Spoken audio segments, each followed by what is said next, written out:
We are recording, and I'm going to let everyone in.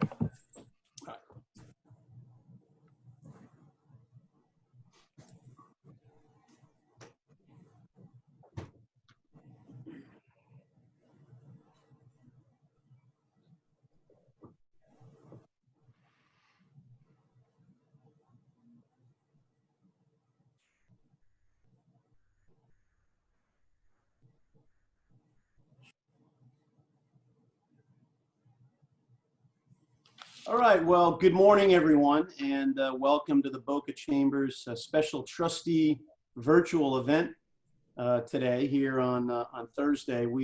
As you know, we have a very special guest with us, the Sheriff of Palm Beach County, and we look forward to the next 60 minutes or so with the Chief Law Enforcement Officer of our county.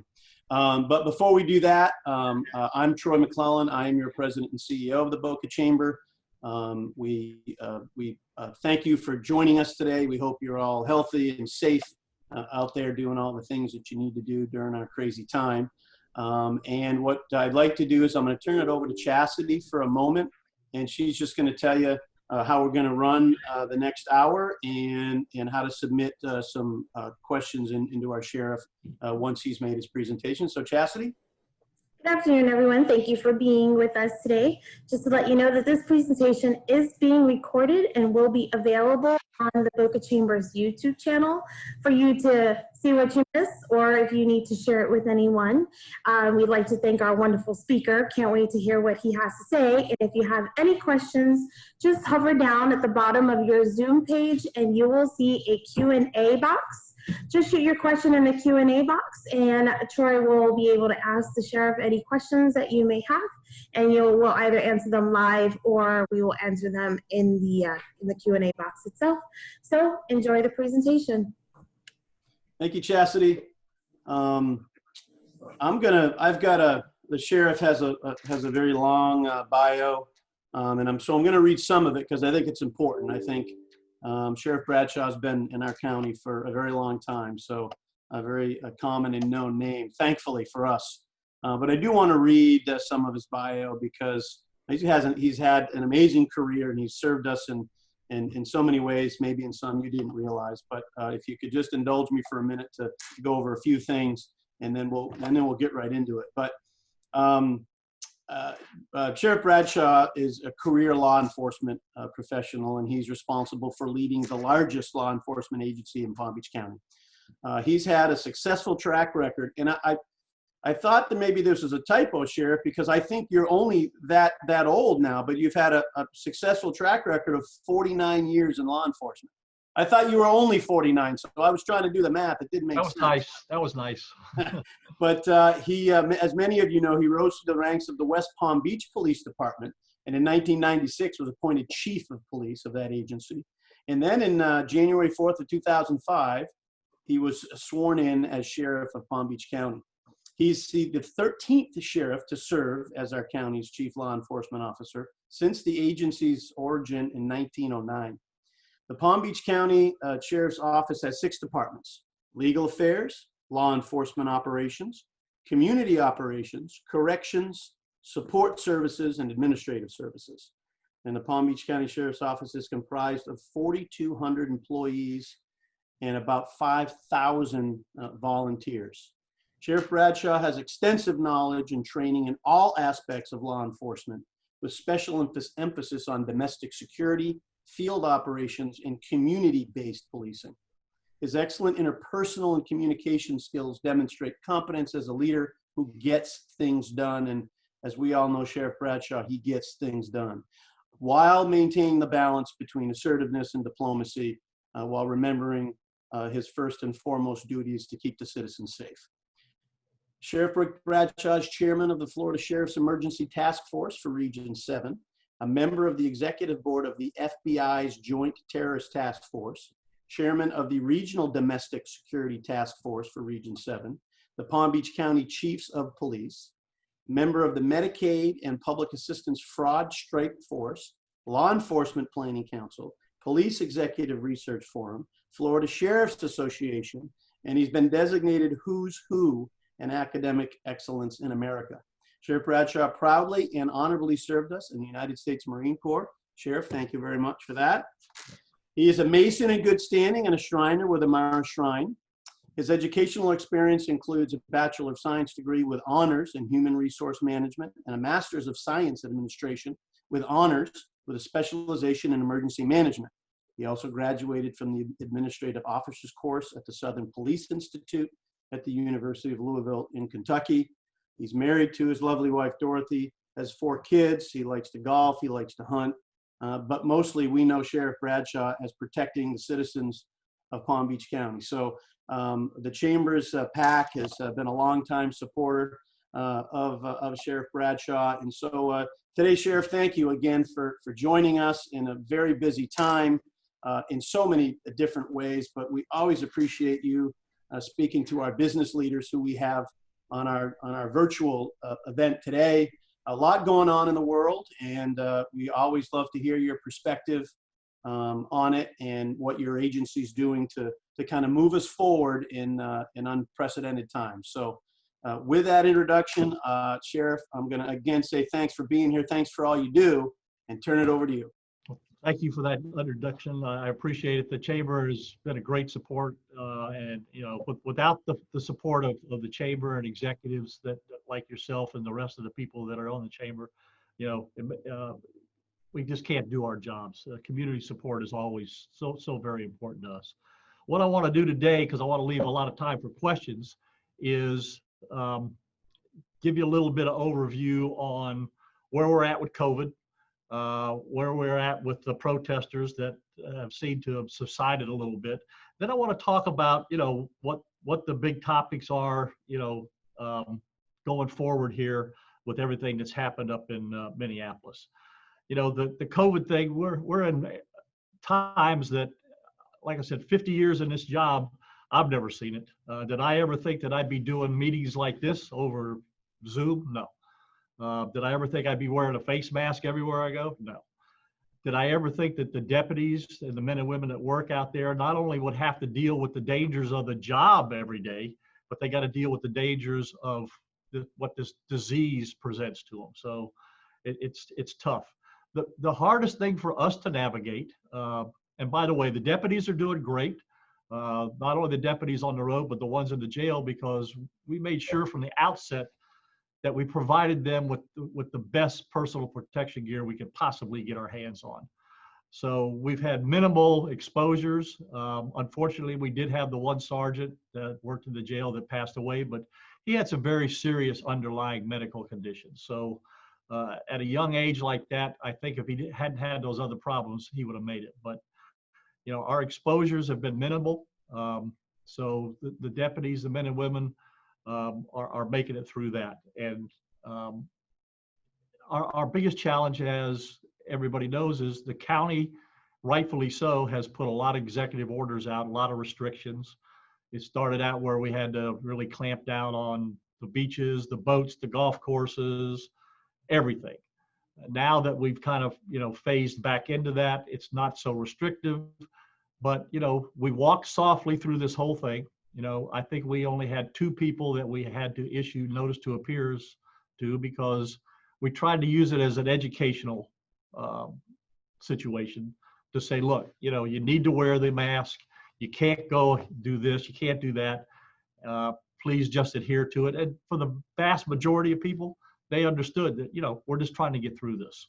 So we were able to navigate through that pretty well. With this resurgent, and the county's done the right thing. They've had to clamp down a little bit more on the businesses, the bars, people wearing face masks in public, going into different places. So, the deputies carry masks with them. So if we come across somebody that's not wearing one and where they're supposed to, it's a training thing. Got to put it on. You can't afford one, here's one for you. The other thing that we've done really well is, because of our community policing and connection in the communities, is assist them to getting to the testing sites, making sure the testing sites are orderly, feeding a lot of people in the neighborhoods, actually getting food to the doctors and the nurses, just to say thank you to them, and give them some assistance, because they've been putting in hours that are unprecedented also. So you roll that all into one, and the deputies have really done a good job responding to this COVID thing. And hopefully, we're going to work our way out of this. We probably don't see it, this year. Hopefully we're going to get into the vaccine, but that's no guarantee. I mean, really, I see us personally in this thing until the early part of next year, but we're fully prepared to go whatever lengths we have to go. We've modified our response as far as going to some calls. We're trying to take as many calls as we can over the phone. We've enhanced our ability with Zoom, Facebook, FaceTime, regular telephone. So we've made it easy for citizens to make reports and deal with us where they don't have to see a deputy in person. But even then, the dispatchers are asking a lot of questions to the people when we go there, like, is there anybody sick in the house? Anybody got a fever? Does a deputy have to come in the house, or can you go outside where we got some open air space where we can deal with people outside to put a little distance in between us and the people we're dealing with? So we've monitored, our response into that particular mode, and I think we're where we need to be as far as the COVID situation is concerned, and we'll see where it takes us. The thing in Minneapolis brought another dimension, which is the protesters. Thank goodness in Palm Beach County, we had one episode up in the West Palm Beach area where they wanted to start breaking into buildings. I think they set a few fires. We sent some deputies up there to assist West Palm, and we put it down pretty quick. We had a few attempts in the county, which we made arrests on very fast. We drew the line very early on the onset of this. And we told the protesters and the organizers that, look, we understand what you want to get your message out. We will assist you to get your message out. All we want you to do is nonviolent, and you got to understand, you're not going to close roads where people have to navigate in their daily lives. You have the right to protest, but you don't have the right to infringe on other people's rights to move back and forth in this county. Now, I know FHP let them do what they did on 95. That's their decision. But in the county, they needed to stay on the sidewalks, on the roadside. They got their message out. We did have some pushback in Wellington because they wanted to close 441 down in Forest Hill and get into the road, and we didn't let it happen. You have a major hospital right there at the corner, Wellington Regional Medical Facility. Can you imagine if I let them get in the road, close the road down? People can't get to the hospital. Emergency vehicles can't get to the hospital. So I didn't think that was unreasonable.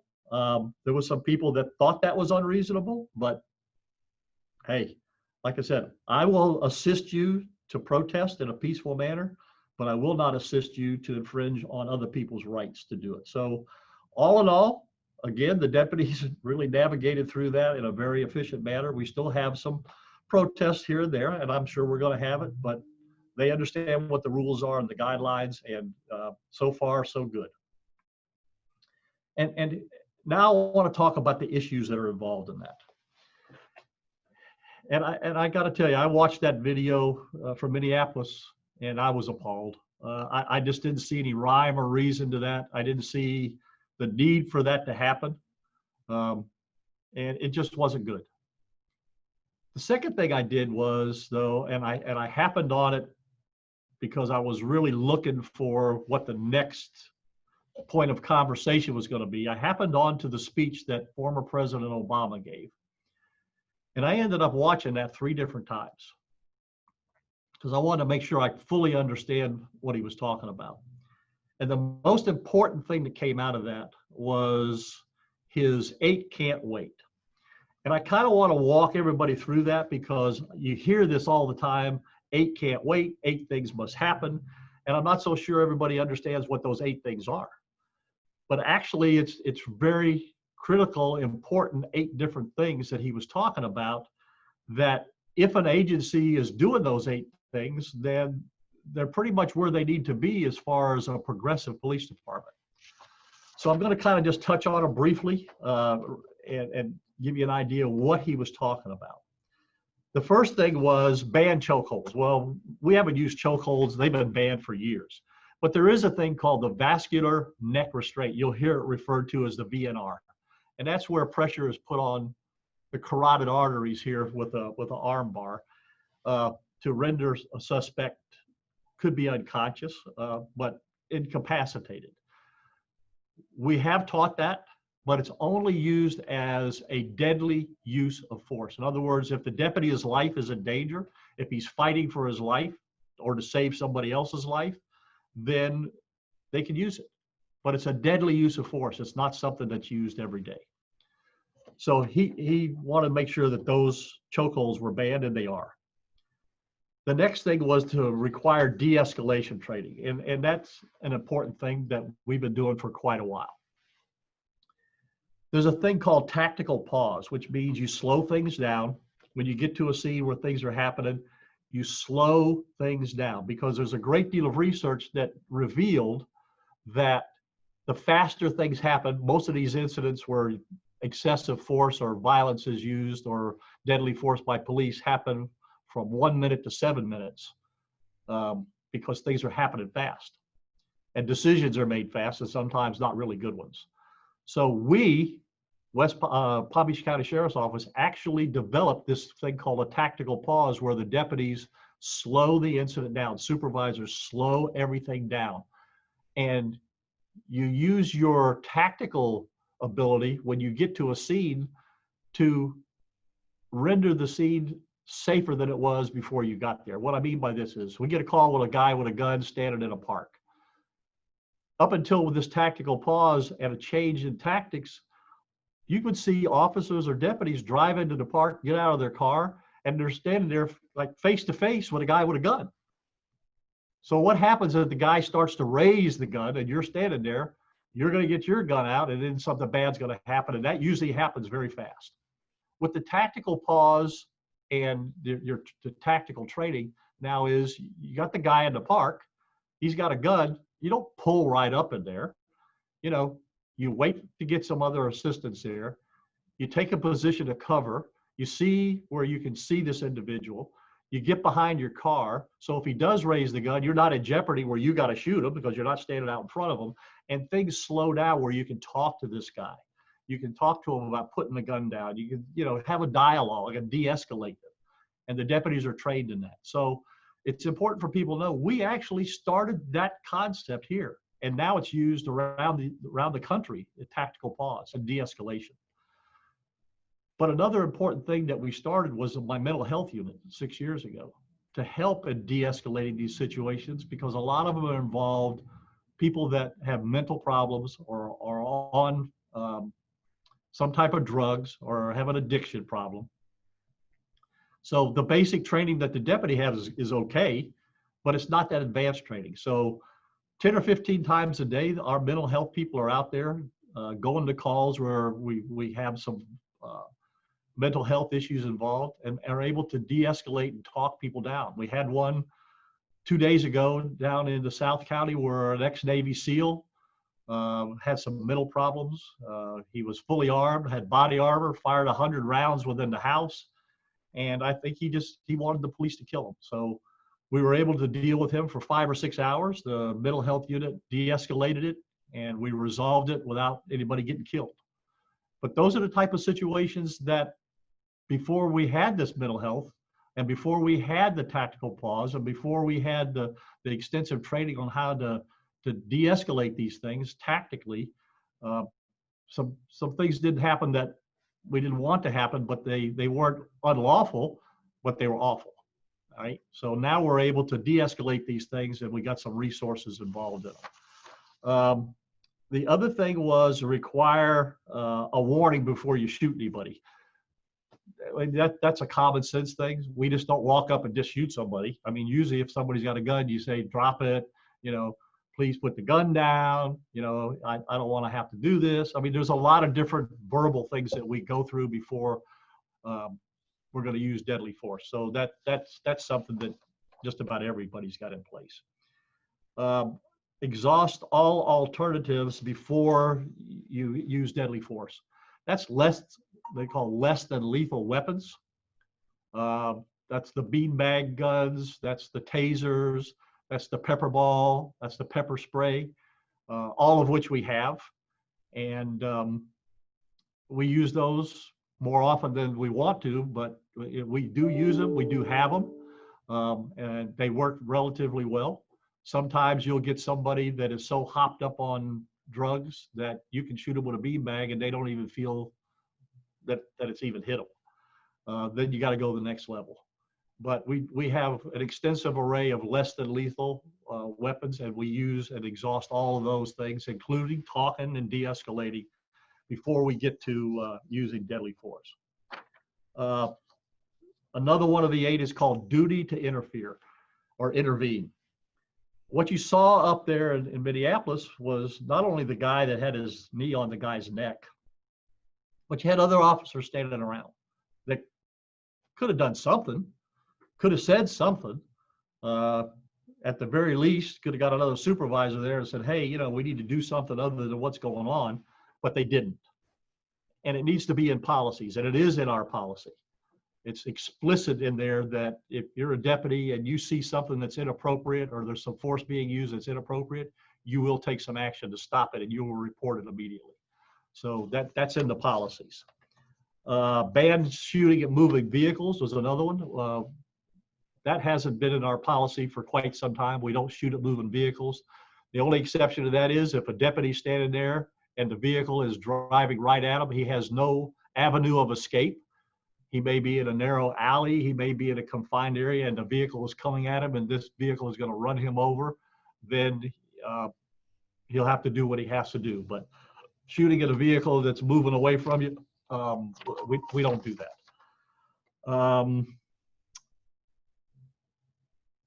Require a use of force continuum. That's actually old. There was a use of force continuum where listed, if a suspect has got a knife, then you need to draw your gun. If a suspect's got a rock, then you need to draw your baton. If a suspect's got a gun, then you need to draw your gun. It had different levels on how to react when you were confronted with a certain use of force. It's about 6 years old. We don't teach that anymore. What we teach is a level of force that's commensurable with what you determine when you arrive at the scene after you have made some assessments. So in other words, if a deputy gets there and there's a guy with a knife in his hand that's about 10 or 15 yards away, rather than just drawing his gun out, he is going to use the tactical pause. He's going to put some distance in between him and the bad guy there. And he's going to talk to him and say, why are you doing this? Why do you have that knife? You know, can you put that down? And then make decisions on what he's going to do next while he's getting some cover there on how to deal with this individual, rather than just having a level of force that says if it's X, it's Y.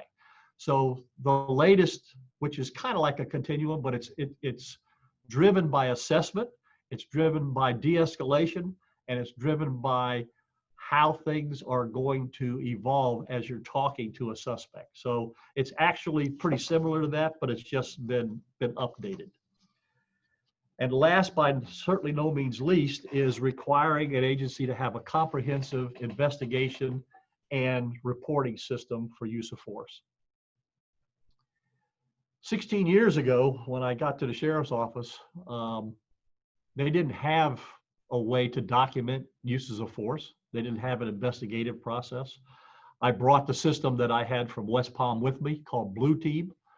And what that is it's a system where every use of force, anytime a deputy uses any force at all, it has to be documented. They have to write a report. A supervisor has to investigate it, which means not only do they talk to the deputy, they'll talk to the suspect, they'll gather the witnesses, whatever evidence is there to determine if that use of force was appropriate or not. And it's all computerized. And it's kept in the archives for, I think it's 10 years. But what's good about it is there's an early warning system attached to it because everything is documented. So if we get a deputy that has used use of force more than, I think it's 6 times within 6 months, then we look at it and say, okay, even though it might have been correct, is there a training issue here? Could he have done something different? Is he in a high volume area where maybe he just needs a little bit of break and, you know, to go to a less volume area because there's so many arrests involved? And we critique it. What you saw in Minneapolis is you got officers up there that had just tremendous uses of force and nobody was looking at them. So there wasn't any warning system to say, hey, you know, there's an awful lot here. You know, maybe we need to look at this and see what's going on. So we have that system in place. It's an excellent system. It's used all over the United States.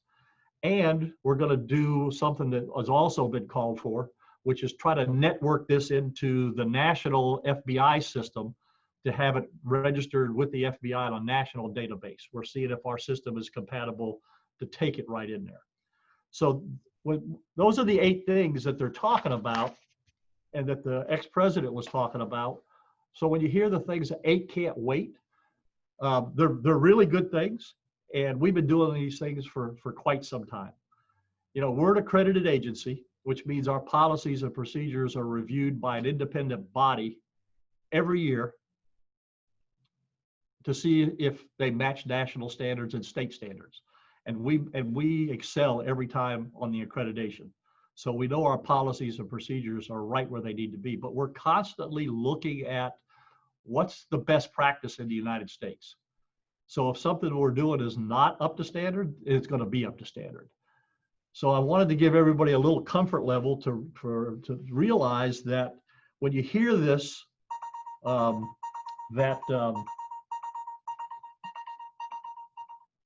sorry about that, business goes on, that we're right where we need to be. Now, that doesn't mean we stop just because we do those 8 things.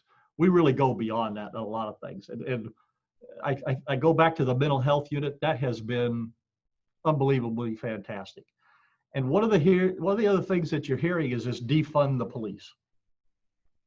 And I kind of want to say that in my mind, it's not really defunding. It's kind of like maybe redirecting funds.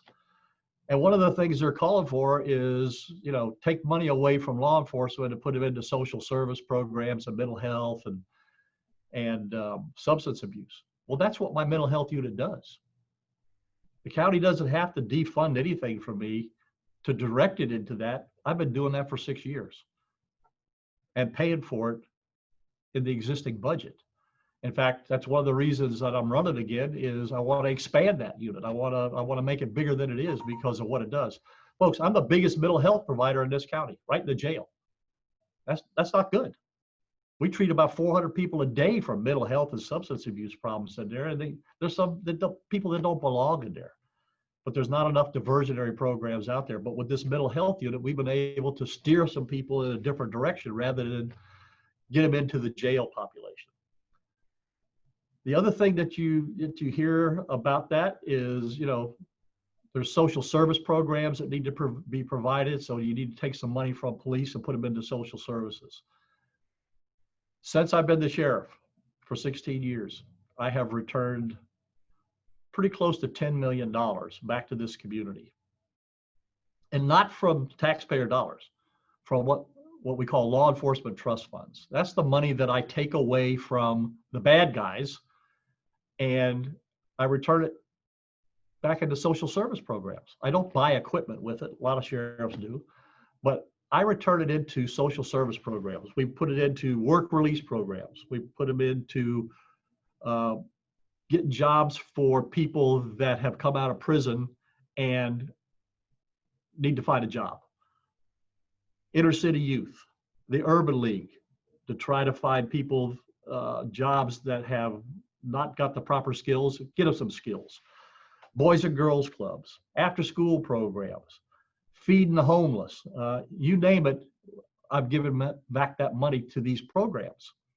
In fact, I just signed one for $700,000 last month back to these programs on a recurring basis that don't have a lot of funding and rely on charitable contributions. We fund those programs and it's out of non-taxpayer dollars. So again, they don't have to take money away from my budget to do that. I'm already doing it in a very proactive way. So there's two other areas I want to touch on that kind of came up as, you know, an issue, which is a good issue. One of them is body cams. Um, I, I have been a proponent of body cams for years. I like them. I think they do a good thing for protecting the deputy, documenting things. Certainly they can be used to settle a squabble where somebody makes a complaint, where it's my word against somebody else's word, then you have some documentation there. The problem has been the expense of it. It's been about a $19 million expense, and it's pretty close to that still. And the reason is this.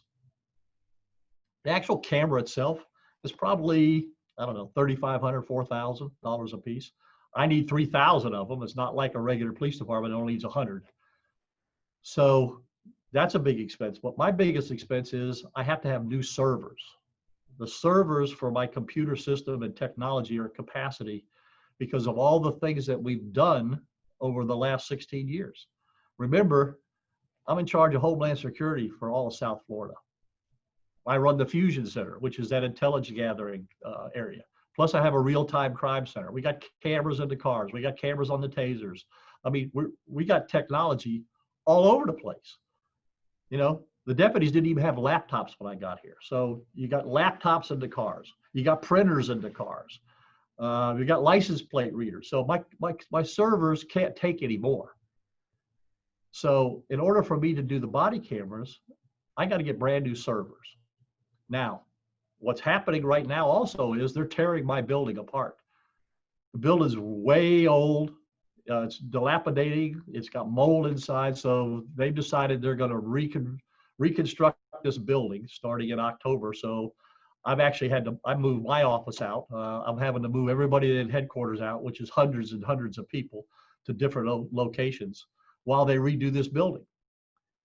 So we've asked the county to set aside some money out of the half-cent sales tax, which was going to come available in year 2023, and move it up a little bit so when they start putting the building back together, we get new servers in there. Once that happens, the rest of the pieces of the puzzle of putting body cameras out there is just a matter of putting the RFP out, finding which company's got the best and newest model of cameras out there, hiring the people, training the people, and then getting them out there. So it's not a matter of will this happen, it's just a matter of how fast it can happen. But we're excited about it. It will make us, I mean, we're just about the most technologically advanced police department or police agency in Florida. And this will be the last piece of the puzzle that we've been wanting for a long time. It's just been expensive. So what we're going to do is, you know, we're in discussions with the county manager. I'll be talking to the county commissioners like I do every budget year and have, and to see if we can get this thing moving. In the meantime, we're gonna talk to some vendors, and the reason that's important is this: these cameras are like laptops. Every week there's a better one. You've seen them on TV. I mean, you can buy a laptop today, and by next week everybody's going, "That's not that good." It's like cell phones. You know, there's an 11, a 12, a 13. So we want to make sure that we're going to get a camera system that does more than just take a picture of what's going on in front of us. And what I mean by that is this: the old cameras, that's all they do. And they rely on the deputy turning them on and off. So theoretically, if I was out there and I'm getting into a situation I don't want anybody to see, I just turn it off. That's no good. The cameras that are out there now, they have the ability to be turned on automatically if a deputy draws his gun. They can be turned on automatically by the communications section if the deputies are set on a certain type of call that may involve violence or confrontation. They can be turned on remotely by a supervisor. They can be turned on and then have a lag time where if it was turned off, it doesn't go off automatically. They can be used as license plate readers. They can document evidence as seen. So the latest generation of these cameras are not just about taking a picture of what's going right on in front of you. There's so many multifaceted uses for this camera that are out there. So you want to make sure you got the best generation of these cameras. So we're going to be looking at that. What I'm excited about is the process has started. if today they said it's all there ready to go, it's still going to probably take us 36 months from zero to get everybody outfitted. And you got to look at, I got to do corrections at some point in time because we have confrontations in the jail with the corrections deputies. So corrections is going to have to be a piece of that puzzle. But we're happy about it. We're excited about it. It's going to happen. The last thing I'll talk about before I'll take some questions is a couple things that are out there during the discussion. One of them is about civilian review boards. They just did a survey in Palm Beach County of every police department, all 26 of them, on do you support civilian review boards, and the overwhelming answer was no. When I was the police chief, I had a civilian review board that was there. It only lasted about 8 or 9 months and then went by the wayside because you had civilians that didn't understand, really, they didn't have the expertise to understand what they were looking at. But the deputies are under a system where the state statute actually outlines what oversight is allowed by deputy sheriffs. And it's by state statute. And it doesn't allow civilian review boards. It says only the investigating agency, which means the sheriff's office, can investigate and discipline a deputy that is involved in misconduct, nobody else. And they have the right to a review board, but the review board has guidelines set by the state. They're allowed arbitration under the union contract. And let me be very clear, the unions don't put officers back that get fired. It's either a court or an arbitrator. All the union does is provide them due process like you and I and every other citizen in the United States has that's accused of anything. You have a due process where you have the right to defend yourself. That's all. So the arbitrators in the court, you know, they're the independent third party. They make those decisions. There's also a Supreme Court of Florida ruling that says that a civilian review board cannot use a subpoena power to subpoena a certified police officer. So even if you had a civilian review board, they can't have subpoena power in Florida. So how are you going to mandate that somebody comes and talks to you? But you got to remember, in Florida, they have a Criminal Justice Standards and Training Commission. I used to be the vice chair of that several years ago. And what that does is it reviews any misconduct by police officers to see if they're going to remove their certification. So you have an independent body in Florida. A lot of places don't have that, but you do in Florida, that's run by the Florida Department of Law Enforcement, that reviews misconduct by officers or deputies and can take their certification away from them. It just needs to have a little more teeth in it, probably. So there is a review process. What I've done in the meantime is I've started regional citizen advisory boards where, rather than just talk about misconduct, these advisory boards around the county are comprised of citizens, and we talk to them and say, hey, are you happy with our service? Or are you happy with what we're doing in the county? Do you have some suggestions? Do you have any complaints about people that may say they've been mistreated? So it's a way for us to connect with different regions in the county with civilians that want to have input into our operations. So I started that about 3 years ago. It's worked out really well, and it keeps our connection with the community. I mean, one of the things that I learned as a police chief, because we actually were on the cutting edge of community policing, and that's what I also brought to the sheriff's office. One of the biggest lessons I learned was, don't tell the citizens what they need.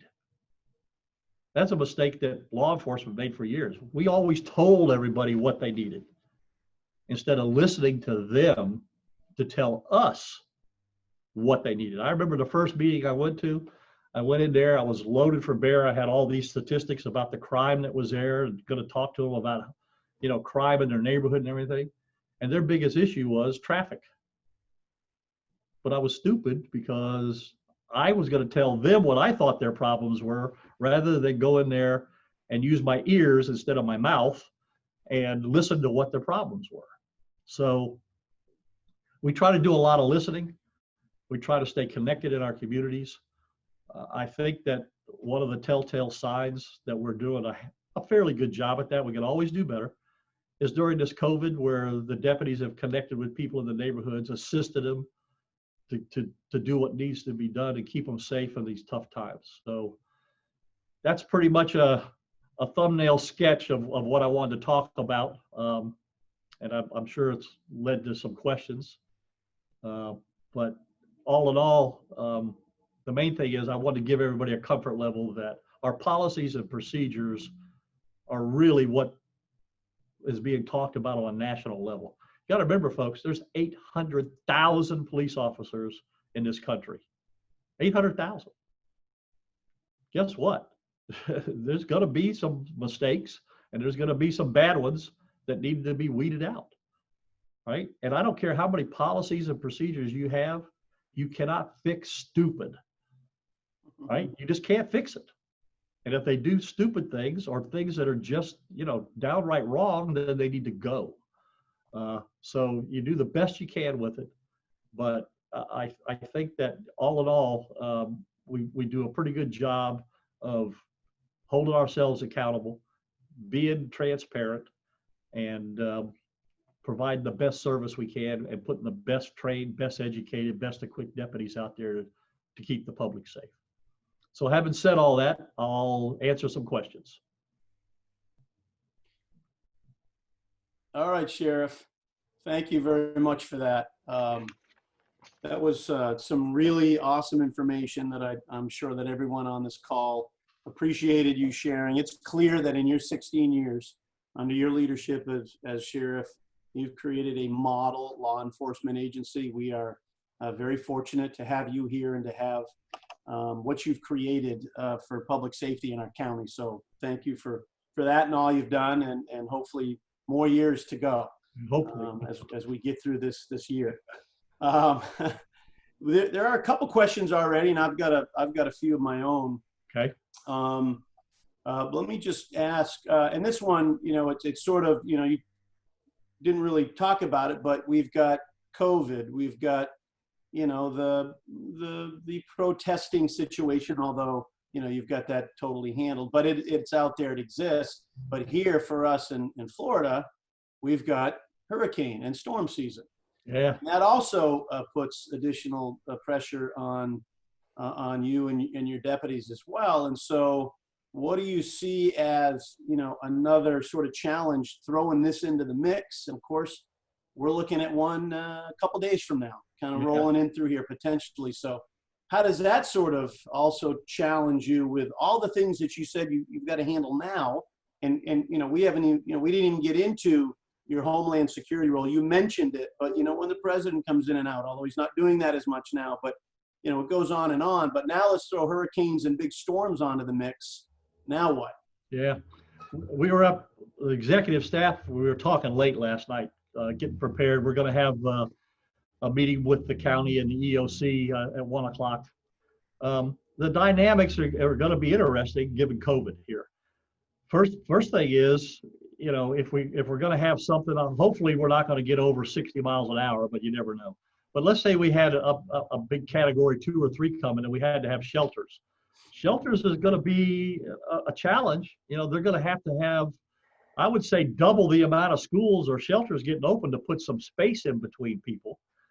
Then you're going to have to monitor, is everybody going by the guidelines, at the shelters. You're going to have some screening system going in. So screening people coming into the shelters. And then, what are you going to do with people that when you screen them, they don't pass the test and they look like they may be symptomatic? Where are you going to take them? There's a lot of moving parts in that. The basic operation on the road, it won't change as far as what we do on the road, that keeping the neighborhood safe, being out there during the storm and everything. The big thing is going to be, how do you shelter people? What do you do with these shelters?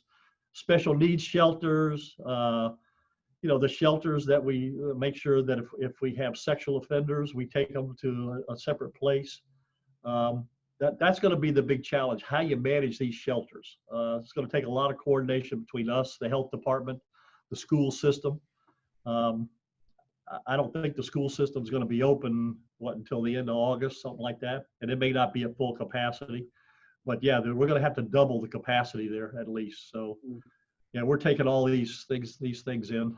Yeah, thanks. Another question here, Sheriff, talks about, all of your resources and skilled and trained deputies that you have, and then maybe sort of some local agencies who clearly don't have all of that to the extent that you do. So you had mentioned that, one of the protesting situation, you had gone into the West Palm and helped, de-escalate and get a situation under control. The question is, what are the tools and/or tactics that your officers would use or have that maybe a local agency might not? That question came up last night in the forum that I was at up in West Palm there, because another one of the big cries out there is demilitarization of the police. Don't use tanks, don't use body armor, don't use helmets, don't use riot gear. And I got that understanding. First of all, I don't have any tanks. Mm-hmm. One of my opponents had that in his conversation the other night. He says, "Oh, the sheriff's using tanks." I don't have tanks, folks. What we've been able to do is this. And I go back to the guy that we dealt with that was a Navy SEAL. There's places that you have to have military type gear for the deputies, so it's for their own protection. All right. Now, we don't roll out these type of things unless the need is there. In West Palm, they were throwing rocks and bottles. They tried to light some things on fire. They were breaking in buildings, and West Palm got to the point where they were looking like they were going to get overrun. So we moved some heavy equipment and some personnel in there that have body armor, and it stopped it, right? Now, once that was stopped, we pulled back from there, and just the regular deputies are out there. And then most of the protests that we were at, the regular deputies that are in regular uniforms are there to assist everything that's going on. So there's a time and a place for everything, but you can't say just summarily, let's get rid of it, because what happens when the situation arrives where you, as a family member, may be stuck in a house with a guy that's got a gun? The average deputy is not going to walk up to the door. You have to have armored vehicles so nobody's going to get killed, and resolve it hopefully in a peaceful manner. So time and a place for that. But yes, we have the resources. We were on standby in Boca at the Town Center Mall. Boca PD and the FHP did a great job down there, but we were off in a remote area with the necessary resources if they're needed. Okay. My philosophy is this: I never roll out everything in front of protesters, because if you look like you're looking for a fight, they may say, okay, we'll give them a fight. Mm-hmm. You don't need to do that. You need to have the ability to have the resources, use them when it's appropriate. But if you don't have to have that type of show, then there's no really reason to do it. Got it. Makes total sense. Thanks. Question came up here about, Sheriff, sort of the scrutiny of bringing on officers. So how do you know if you're about to bring on a deputy that was from another agency in the state or the United States? That I guess the question is, do you have enough detail on their behavior, I suppose, and whether or not they had issues of excessive force or whatever, sort of going into then hiring him into your agency? Yeah, and that's why I think the national database is good. But our policy is this: I have enough candidates out here that I look for people that are first timers that want to come into this job. But we have extensive background investigators. They just don't pick up a piece of paper and look at it. They'll actually go to agencies and go through the files and talk to people in that agency if it's somebody that's applying from another agency. Now, you'll get people that are fired from another agency. If they're fired from another agency, they're not going to work for me. There's a reason they were fired. Right. But you got people that are working smaller police departments that are trying to better themselves and move up to another agency, that have very good stellar records and are very good police officers from another agency. We'll take a close look at them and see, what their background is. But the whole secret is, do really good background investigations. For a man or a woman to get hired here, They got to pass the background. They got to pass the psychological. They got to pass a polygraph test. It's quite extensive. We probably go through 25 people to get the right one. Yeah, that makes sense. So along those same lines then, Sheriff, in a time when it seems like, you know, being a law enforcement officer is absolutely thankless, are you having any challenges on the recruitment side of the house at this stage, or do you anticipate that maybe coming as more defunding narratives stay out in the airwaves? Yeah, I'm probably 100 deputies short of where I should be, but I mean, that's the way it is. It's expensive. It's about 140,000 per deputy to bring them on by the time you train them, salary, equipment and everything. So, you know, you're not going to get a bunch at once. But yeah, there's a pretty good pool of people out there that still want to do this job. Now, that's the existing pool we had before all this hit. It's going to be interesting to see where we're at. We would certainly like to get more minorities coming on. We certainly try to target that. We were going to campuses, you know, the universities and the schools. That kind of went by the wayside with COVID. Mm-hmm. So our recruitment's going to be hampered a little bit, but I think that we'll know better in about the next 6 or 7 or 8 months when the existing pool kind of gets depleted, who's going to want to come on and who's not. Yeah, that's you must be reading the minds of some of these folks asking questions. There was a question related to you know, your efforts and comfortability about sort of the diversity of your deputies. Are they reflective of our community? And you kind of said you're looking for a little bit more. Yeah, we work really hard on that. Yeah. You know, and not just African Americans. You know, Hispanics, women. You know, and I've made it a point to make sure that my upper echelon is reflective of what the community is. I don't give these people anything; they have to earn it. I'm not gonna give somebody a position just because they're a minority. They have to earn it. They have to be qualified. Fortunately for me, we have outstanding qualified minorities that have risen through the ranks to very top positions. But yeah, with a diverse community the way we have it, it's important for us to have the right amount of diversity that is out there working on the road to reflect the organization, reflect what the community looks like. And we really try to do a good job of recruiting on that. Good, that makes sense. There's a whole bunch of comments here that are coming to me that are just thanking you and your agency for all that you do, all their appreciation. So I wanted to throw that in. Yeah, thank you. But there's just a couple more questions. Sure. And we're right on time for you, Sheriff. This one goes back to the server issue.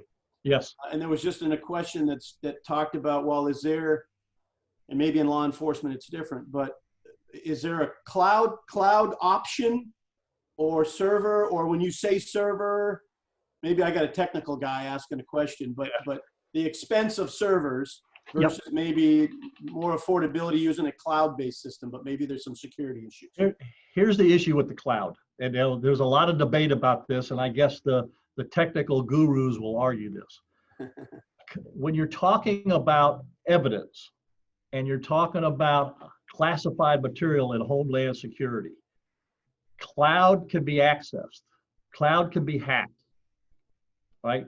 Look, the Chinese people, the Russians, they've shown that they can get into these accounts. They can get into these cloud things. With a server, the amount of firewalls that you can put in place is incredible. And that's why, you know, our firewalls here at the agency, I mean, it would take a tremendous hacker to even remotely get through our firewalls. And we have a lot of attempts every day to try to get into our servers and hack through our firewalls, and it can't happen. So because you're talking about evidence at a crime scene, because you're talking about Homeland Security things, because you're talking about issues that have the highest level of security, servers is our only option. when it comes to that. Now, we use cloud stuff for other non-essential things. And we had to because of the limited space on the servers. So it's not like a total exclusionary thing where everything has to be on the servers. But there's certain things when it comes to evidence, which is captured by these cameras, and Homeland Security things that has to go on the servers. All right. Got it. Good answer. Yeah. Sheriff, I really appreciate you going over this 8 can't wait thing. And what I'm so proud, really, to say is that you do that. You've created an agency already that addresses all of them, and you gave it to us in such great detail. It's amazing. The question is, this issue, is it called qualified immunity? Yeah. Where we see other legislatures or groups lobbying legislatures in different states to remove qualified immunity from our law enforcement officers. And again, I'm so glad that you sort of outline any incident can escalate quickly. You've got the training to de-escalate, to have your tactical pause. But at the end of the day, your men and women, you and your men and women are going out there. They're waking up every day going on this shift. They are literally putting their lives on the line for our safety, our business's safety. And that's one thing, this qualified immunity that's been around for a long time. Again, you've got all the great training, so we're not giving anybody something they shouldn't have. But isn't that a very dangerous thing if state legislatures, and I'm not saying Florida, but in other parts, are trying to take that away, and your ability to do those 8 things and to continue to be trained appropriately? Yeah, here's the biggest, I think, misunderstanding about qualified immunity. It's not an automatic thing. And by the way, every public elected official, whether you're a senator, a congressman, a mayor, a city commissioner, they have that qualified immunity. It's just not for police. It's for government elected officials. But it's not an automatic thing. It has to be ruled on by a judge, and it's a civil qualified immunity. It has nothing to do with if a deputy or an officer or somebody does something that's criminal. And qualified immunity doesn't come in. This is all about a civil trial, and a judge makes that decision. And you're not automatically granted that. You have to prove that A, you didn't do anything criminal, B, that you followed all the guidelines, C, that you acted in good faith, and D, that your actions were in line with what the prescribed actions would have been in somebody that's similarly situated in your position. A judge makes that ruling, and they can rule against you and say, no, you do not get qualified immunity. So it's not an automatic thing. And there's a lot of parameters that go into it. So, and it's strictly civil, has nothing to do with criminal misconduct at all. Got it. Perfect. Thank you for clarifying that for all of us. Quick little question here as we're wrapping up. Maybe we've got a potential deputy interested here, but the question is, if you're going to apply for your agency, do you need is a college degree required? I guess the answer to that's yes and no. Believe it or not, the vast majority of the people that apply for us have 4-year degrees. They really do. Yeah. So if you're an applicant and you don't have any college, you're going to get into the pool of people that have 4-year degrees. It's not going to disqualify you, but having a 2 or 4-year degree is going to put you above other candidates that are in there. In today's atmosphere, it's not the degree that counts. I mean, I would rather have somebody with a liberal arts degree rather than a criminal justice degree, to be honest with you, right? What a college degree indicates to me is you're able to reason, you're able to study, and you're able to persevere. And with the level of technology that we have out here, that you have to work in the cars, you have a computer, you got a radio, you got a laptop, you got a printer, you got to have some brains to figure all this out. You got to be able to reason through things. The reporting system is complex. To be able to articulate what you've seen, put it in writing, right? To be able to testify in court. So, you know, we look for people that have demonstrated that they have the ability to reason, they have the ability to navigate the college system and persevere. Yeah. So that's what it tells us. Now, we've hired people that have come out of the military that have outstanding records that are in the process of getting a degree, but they're showing us that they want to head in that direction. So it's not going to disqualify you. It's just going to put you in a pool of people that may be ahead of you. Right. Got it. Good answer again. Thanks so much. Well, Sheriff, we are right on time. It's 12 noon, and I'll end with another comment from one of our listeners that said, the sheriff is one amazing guy. And I echo that sentiment personally as well. I'm hoping that a lot of voters think that here on August 18th. Right. You got to make sure the voters are all thinking the same thing. Exactly right for you. Yeah. I want to just say something. I send out, as our listeners know, a CEO message every Tuesday and Friday with pertinent and relevant information.